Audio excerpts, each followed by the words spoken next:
My wife texted, "I'm divorcing you next week." I calmly responded, "I filed first." Then I confirmed our prenup was ironclad and invested everything myself. 48 hours after her lawyer engaged, he was panicking on the phone.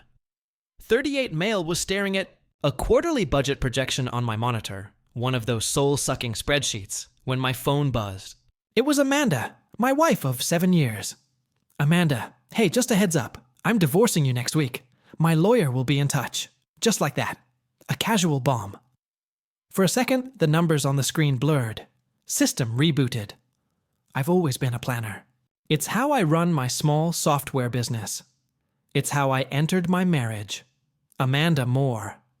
Let the universe decide. Or so I thought. My suspicions had been growing for months. The late nights at work, the guarded phone, the weekend trips finding herself. Last week, after noticing some significant and unexplained withdrawals from an old joint account I thought was dormant, small amounts, but a pattern, I'd had enough. On Friday, I'd consulted Miss Donna, my lawyer. We'd reviewed the prenup, the one she initially insisted on to protect her, then larger assets. It was, as Miss Donna confirmed, ironclad regarding separate property, including my business, which I started pre-marriage. That same Friday, I'd initiated the transfer to liquidate a substantial chunk of my premarital assets and some individual stocks, moving them into a new fund under my sole name. Miss Donna had divorce papers drafted, ready to go if needed. I'd hoped foolishly perhaps for a conversation, a reckoning, not this. Her text was the lit match. Before replying to her, I called Miss Donna. She just made her move. "File the papers now. Expedite whatever you can." "Consider it done, Brian," Miss Donna said, her voice crisp. Then I type my reply to Amanda. "No need for him to reach out. My lawyer is filing as we speak. Paper should be served to your office by tomorrow at the latest." "What you filed? WTF? Brian, you can't divorce me. Consider it in progress." "The prenup is ironclad, by the way. Hope you kept your copy safe." Miss Donna has mine, and it's been thoroughly vetted. Then the petty part that felt so good. My investment broker emailed the confirmation. Trade Execution's personal portfolio update. Forwarded subject FYI. It showed the successful reinvestment of my separate assets, all perfectly legal under our prenup. Amanda didn't respond. Screenshot, cloud backup. Email to Miss Donna. Deep breath. The shock was secondary to a cold, clear focus. Our prenup was her idea. Just to keep things clean, sweetie. My business boomed. Her trust fund, not so much. Thanks to a taste for Chanel and spa weekends. Miss Donna had been almost gleeful during our consultation. "This is clean, Brian. If she makes a hostile move, it only strengthens our adherence to the letter of this agreement." Amanda's text was that hostile move. The rest of the afternoon calls with Miss Donna, securing digital access to solely owned accounts, changing passwords. Every financial T crossed, a brief pang, her laughing on our honeymoon, vanished, replaced by that cold text. She wanted a divorce next week. She was about to find out it was happening today on terms she clearly hadn't anticipated. Update. Woke up Wednesday, feeling calm. String of missed calls from Amanda. Angry voicemails. "How dare you? That money is ours." Nope. Around midday Wednesday, the official salvo email from a Mr. Timothy Vance. Let's give him a last name for consistency with the original. Seeking Amanda using her maiden name, Davenport. We can assume her maiden name is Davenport. Pompous, aggressive, Mr. Anderson. He couldn't even get my name right. It's Brian, or soon to be just Brian again. My actual last name is Anderson. It has come to our attention that you have initiated divorce proceedings in a frankly underhanded and malicious manner. Your attempts to hide marital assets through last-minute investment schemes will not stand up. My client was under duress when signing the prenuptial agreement. Its validity will be vigorously contested. We expect full disclosure, substantial, spousal support, and 50% of your business interest by end of day tomorrow. Failure to comply will result in immediate court action to freeze all known assets. almost laughed. Underhanded, says the sender of the breakup text. Hide marital assets. Reinvested my separate property as per the prenup she wanted. Trades initiated before her text. Duress separate council weeks to review. She was thrilled to sign it then. 50% of my business explicitly separate in the prenup. Spousal support waived in the prenup. Forwarded to Miss Donna. Thought you'd enjoy this. He's bold, Miss Donna called. Pure legal comedy. Let me handle Mr. Timothy Vance. He's about to receive an education Thursday morning. Amanda showed up at the house. I was on a video call, saw her pull up, muted. Guys, 5 uninvited guests. She used her old key. I cursed myself. In the whirlwind of the last 36 hours, changing the locks hadn't hit the top of the immediate to-do list, though it was on there. Miss Donna had focused on asset protection first. Brian, we need to talk. She stormed into my home office. Amanda, I'm working. This is no longer your house to just walk into. Miss Donna will contact your lawyer about retrieving your personal belongings. Supervised. My lawyer says you're trying to screw me. That prenup won't hold. Does he now? Even voice. Miss Donna finds it robust. The one you insisted on protecting my business, my premarital assets, like it was meant to protect your trust fund. Face tightened. That money I spent was on us. The Chanel bag for $5,000 for us. The solo spa weekends. The emergency fund in your name I wasn't supposed to know about. My financials are an open book per the prenup. Hope yours are too. She polled. You can't prove any of that. Don't need to. Prenup is clear. Separate property is separate. My investments from my separate property are mine. You get your personal items, your car paid off by me. You're welcome. And half the joint savings about $3,900. Jaw dropped. $3,900. Are you insane? I need support. I gave you the best years of my life. Prenup waives spousal support. Amanda, we both had lawyers. You weren't under duress. Lean back. You texted your divorce plans. You made your choice. You just didn't anticipate. I'd already made mine in response. Tears. Real or frustration? You're being cruel, Brian. Am I, or just adhering to our agreement? You set the tone, Amanda. She fled, slamming the door. Silence. That pang again. Brief. Then the memory of her text, the entitlement calm restored. Miss Donna emailed her response to Mr. Timothy Vance, a masterpiece of polite legal evisceration, citing clauses, attaching Amanda's signed acknowledgement of independent counsel. Mr. Timothy Vance shot back a shorter, still blustery email late Thursday, doubling down on the duress, and now claiming the prenup was unconscionable due to the current disparity in our assets, conveniently ignoring her higher net worth at signing. Miss Donna fired off another reply, even more pointed by end of day. The ball was once again in their rapidly shrinking court. Update. Friday morning. The last 48 hours since Mr. Timothy Vance's first email had been telling. Amanda's entitlement, fueled by her lawyer's initial bluster, was hitting brick walls. The credit card company had called Thursday.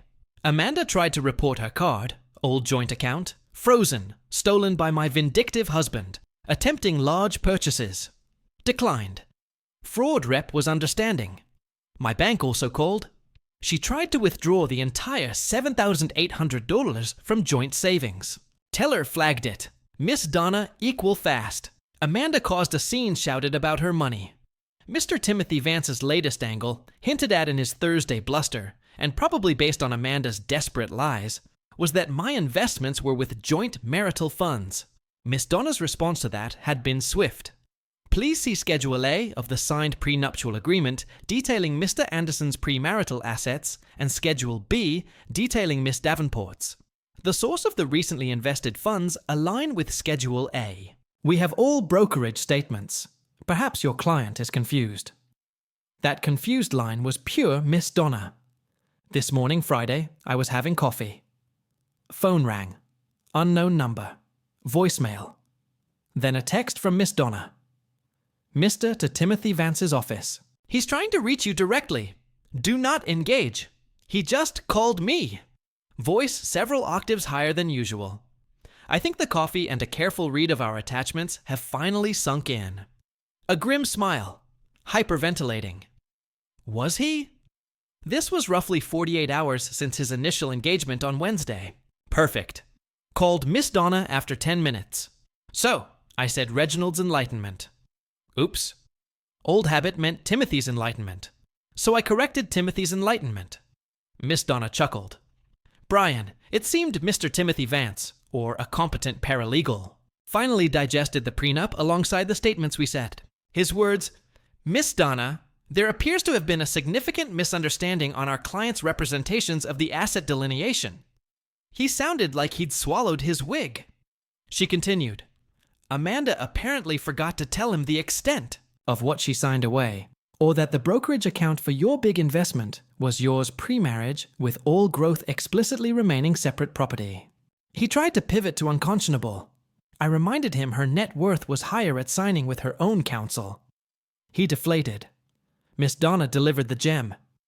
He then asked meekly if he'd be willing to renegotiate spousal support out of goodwill. Because Amanda is facing unexpected financial hardship and has certain lifestyle expectations. Laughed out loud. Lifestyle expectations after her text. Did you remind him? Oh, I did. Suggested her hardship is a direct consequence of her actions and misunderstanding a binding document she enthusiastically signed. Goodwill. Evaporated with her text and subsequent baseless accusations. His response mumbled about discussing options with his client. Hung up. He's panicking. Brian Amanda has no leverage. Zero. She overplayed, and now she's staring at the prenup's terms. Her clothes. Her car. $3,900. My new investment fund up 3.5% in its first week. A nice quiet affirmation. 3.5%? Amanda would never see. Not about the money, the principle, the entitlement, the assumption she could detonate our marriage via text and walk with half, despite our agreement. Phone rang again. Mr. Timothy Vance's office. Let it ring. Let them both stew. Her lawyer wasn't just panicking. He was defeated. Amanda was learning about consequences. Update. It's been a month since the infamous text. The dust is settling mostly into a fine layer of, oh God, what have I done on Amanda's side from what Miss Donna tells me? Mr. Timothy Vance, after his initial panic, tried a few more desperate, pathetic PS. There was a letter suggesting emotional distress caused by my precipitous and unfeeling divorce filing, conveniently ignoring Amanda's text that started it all. Miss Donna shut that down by pointing out that planning for a divorce when one suspects infidelity and financial subterfuge isn't unfeeling, it's prudent. He even floated the idea that perhaps I'd be willing to offer a modest settlement to avoid unpleasantness in court. My response via Miss Donna was, the prenup is the settlement. There will be no further negotiation. Amanda apparently didn't take this well. I got a few tearful, then angry, then pleading voicemails. Brian, please, we can work this out. I made a mistake. Followed by, you're a monster. You're trying to leave me with nothing. And then, okay, I get it. The prenup. But surely you can give me something more for old time's sake. I don't know how I'm going to live. Old time's sake apparently didn't extend to not planning to ambush divorce me, and nothing was an exaggeration. She got her car, a late model SUV, fully paid off. She got her personal belongings, which, to be fair, included a truly staggering amount of designer clothes, bags, and shoes. And she got her $3,900 from the joint account. The real kicker for her, I think, was the business. She genuinely believed, despite the prenup explicitly stating it was my separate property, that she was entitled to a huge chunk of it because she was my wife and supported me emotionally. Support, which had been noticeably absent for the better part of a year, replaced by thinly veiled contempt and those mysterious weekend trips. Her lawyer finally officially capitulated last week. They signed off on the divorce agreement, which was, surprise, surprise, exactly what the prenup stipulated. No spousal support, no claim on my business, No claim on my investments or premarital assets. I heard through the grapevine, a mutual acquaintance, who is now firmly a my acquaintance, that Amanda had to move in with her sister. Her independent woman fund she'd been siphoning money into apparently wasn't as substantial as she'd hoped. Or perhaps it was already earmarked for whatever future she'd been planning without me. The trust fund from her grandparents. Turns out there were strings attached, and her access to it was more limited than she let on, especially after her parents got wind of the circumstances of the divorce. They were old-fashioned, big on commitment and consequences. They weren't thrilled with her behavior. She apparently had a bit of a meltdown when she realized her lifestyle expectations were about to take a nosedive. No more weekly salon blowouts. No more 1,000 shopping sprees. No more leisurely lunches. At trendy spots she couldn't actually afford on her own salary, which without my income supplementing things was stretched pretty thin. There was one last sad little attempt at manipulation. She texted me a few days ago, "Amanda, I'm really struggling, Brian. I might lose my apartment. I don't know what to do." I didn't reply. It sounds harsh, I know. And there's a small, stupid part of me that feels a flicker of something like pity. But then I remember the coldness of her divorce text, the arrogance of her lawyer, the attempts to portray me as the villain, the one hiding assets, the one being unfair. She made her bed, a very expensive, poorly planned bed. As for me, life is quieter, calmer. My business is thriving. That investment I made just before D-Day, Divorce Day, has continued to perform well. It's a nice little FU cherry on top, I suppose. Though the real victory is the peace of mind. I changed the locks finally. I'm slowly reclaiming the house as my space. It's amazing how much mental energy a toxic relationship consumes. Energy I now have for my work, for catching up with friends I'd neglected, for just breathing. There's a strange sort of lightness. The betrayal cut deep, deeper than I let on, even to myself at first. You don't spend 7 years with someone and not feel the amputation. But the way she handled it, that casual cruelty, it cauterized the wound faster than anything else could have. It made it easier to be clinical, to follow the steps Miss Donna laid out to protect what was mine. Am I happy? Not in a jumping for joy kind of way, but I'm not miserable. I'm content. I'm free. I stood my ground, stuck to the plan, and the consequences for her were exactly what she earned. Natural consequences. The best kind, really. Someone asked me if I felt bad. I told them I felt justified. She gambled, thinking she had a winning hand.